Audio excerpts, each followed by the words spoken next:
Koordinator MAKI ya, Boyamin Saiman, yang sudah meluangkan waktu juga dengan kami. Mas Boyamin, apa kabar Mas Boyamin? Kabar baik, masih pagi ini di Turki, masih jam 5. Iya, terima kasih Ya, Mas Boyamin sudah meluangkan waktu di pagi yang ya, masih cukup dini begitu ya. Mas Boyamin, ya. kami masih menantikan konfirmasi dan juga keterangan baik itu dari pihak KPK maupun dari pihak PDI Perjuangan terkait dengan kabar Hasto Kristianto, Sekjen PDIP, jadi tersangka dalam kasus Harun Masiku. Tetapi saya ingin tanyakan begini ke Mas Boyamin. Konteksnya dalam kasus Harun Masiku ini seperti apa sih? Apa yang membuat ini begitu sulit untuk diungkap atau ditangkap begitu seorang Harun Masikunya?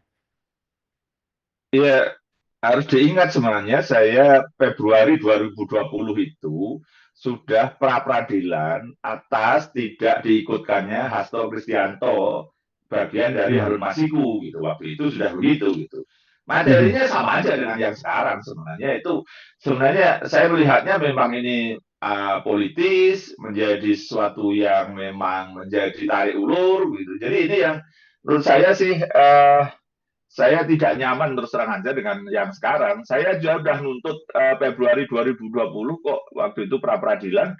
Kenapa Hasto tidak diikutkan terkait Harun Masiku? Karena diduga memang kalau bicara turut serta ada alat bukti berkaitan dengan dugaan turut serta gitu. Karena memang Harun Masiku ini alat bukti apa berdasarkan itu, Mas penelusuran. Boyamin? Ya, uang yang dialirkan itu 600 juta atau rencananya awal 900 juta itu diduga Pak Hasto mengetahui uang itu gitu. Uang itu dari mana bahkan itu saya tidak perlu menyebut, belum saya sebut lah sebenarnya itu rangkaiannya karena nampak yang berkepentingan itu dua orang ini bahkan gitu untuk Harun Masiku itu bisa duduk di DPR. Dua Jadi orang itu Pak adalah. Hasto sangat ya uang yang mengalir itu diduga Pak Hasto mengetahui. Cluenya itu aja dulu. Hmm, oke, baik. Jadi peran dugaan Maki, peran Hasto di kasus Harun Masiku ini adalah hanya sekedar mengetahui saja.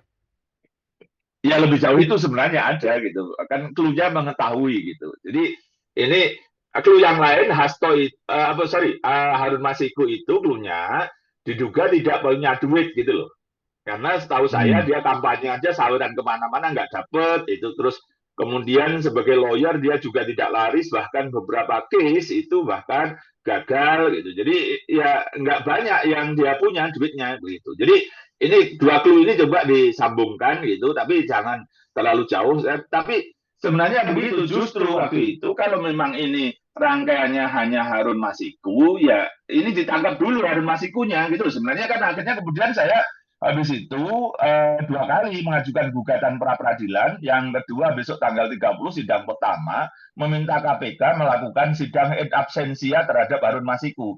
Sidang tanpa kehadiran Harun Masiku supaya ini clear dulu gitu dan nanti baru ditangkap kalau memang cukup baru dikembangkan. Ini kan ketika Harun Masiku belum tertangkap, nah tiba-tiba Hasto jadikan tersangka. Bagaimana menjadikan alat bukti ini kuat kan itu? Nah, misalnya dugaannya begini, uangnya sebagian dari Pak Hasto misalnya. Tapi kan perlu hmm. kesaksian dari Harun Masiku. Kalau Harun Masiku tidak tertangkap kan menjadi sesuatu yang menjadi cacat nanti. Dan itu saya malah posisinya mendorong Pak Hasto untuk mengajukan pra peradilan atas tidak sahnya penetapan tersangka ini. Justru itu untuk membuka semua. Sebenarnya kecacatan itu menjadi muncul kan kemudian menjadikan proses itu KPK harus fokus terhadap Harun Masiku. Satu, kalau bisa menangkap. Kalau dua, tidak bisa ditangkap, ya berarti nomor dua, sidang et absentia. Dan itu menutup semua hal, menarik dari sisi politiknya. Kan saya apapun melihat kasus ini ya politis. Oh, saya itu kan politisi Orde Baru tahun 1997 sudah DPRD Solo. Nggak bisa ini dianggap tidak politis gitu, Reno. Oke, Mas Boyamin. Jadi kalau menurut Anda yang benar ya, yang seharusnya dilakukan adalah menangkap Harun Masiku dulu, kemudian baru menersangkakan pihak lain berdasarkan keterangan Harun Masiku. Betul, gitu. Jadi itu memang harusnya karena memang kan yang dianggap punya kepentingan dan mengalirkan uang dan dia berkomunikasi dengan pihak Wahyu Setiawan itu kan memang Harun Masiku. Meskipun ada beberapa yang lain, ada pihak lain yang ikut berkomunikasi, tapi sebenarnya kan kuncinya di Harun Masiku.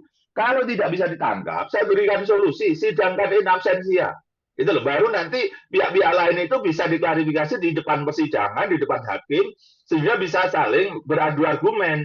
Kira-kira apakah diduga Hasto juga turut serta terkait dengan aliran uang itu? Itu aja sebenarnya. Kalau tidak ya berarti tutup. Kalau iya nanti tinggal teruskan. Setidaknya itu dulu gitu loh Reno. Oke, seandainya misal ini ya kabar Hasto Kristianto jadi tersangka, sudah ditersangkakan oleh KPK. Seandainya, karena kami sampai sekarang juga masih mencoba untuk terus mencoba konfirmasi ke pihak KPK dan juga PDI Perjuangan. Seandainya kabar itu benar, karena memang sudah berdasarkan yang beredar adalah sprindik penetapan tersangka terhadap Hasto, berarti Anda menilai KPK salah langkah atau seperti apa, Mas Boyamin? Ya versi saya salah langkah. Karena kan saya sudah dulu aja 2020 Februari saya ingat persis itu Pak Ratmoho hakimnya itu KPK mengatakan ya tidak dihentikan menyidikannya, belum ada alat bukti segala macam begitulah. Ya sudah, saya tutup buku di situ. Saya tidak mengejar Pak Hasto. Kemudian fokus saya ngejar Harun Masiku, membuat hadiah iPhone seri terbaru untuk pihak yang bisa membantu menangkap Harun Masiku bersamaan dengan Nur Hadi waktu itu, dan itu masih berlaku Mhm. sampai sekarang. Kemudian saya ngajukan gugatan pra peradilan di Januari 2024 kemarin. Karena saya Hmm. menduga nanti ini pasti urusannya akan digoreng-goreng politik untuk pilpres, untuk pilkada, begitu. Saya menginginkan Januari 2024 itu sudah sidang esensi ya untuk Harun Masiku, sehingga bisa tutup buku. Saya kurang apa yang bantu KPK supaya mereka tidak terseret-seret politik gitu. Tapi ya nyatanya ini malah semakin jauh menurut saya KPK.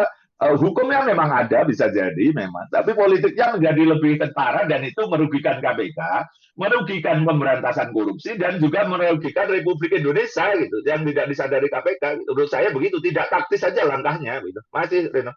Oke, kemudian nanti ketika memang Anda menilai langkah KPK ini salah langkah, menersangkakan Hasto dulu, kemudian baru Harun Masiku juga masih belum tertangkap. Ada celah hukumnya ke depan seperti apa, Mas Boyamin, kalau pandangan Maki? Ia kan menjadi alat buktinya tidak sempurna. Misalnya sangkaannya Hasto Dalam itu arti lain, tahu aliran. status tersangka ini bisa digagalkan atau bisa dibantah.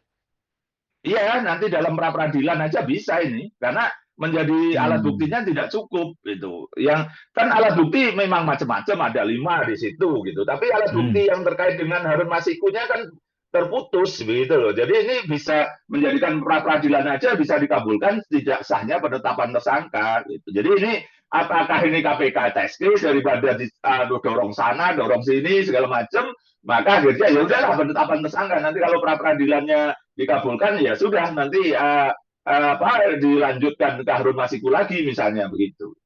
Oke, Mas Boyamin, Anda kan memang ya jauh lah ya sekarang masih di Turki begitu. Tapi terkait dengan desas-desus Hasto sebagai tersangka ini, Anda Maki sudah mendengar belum sih?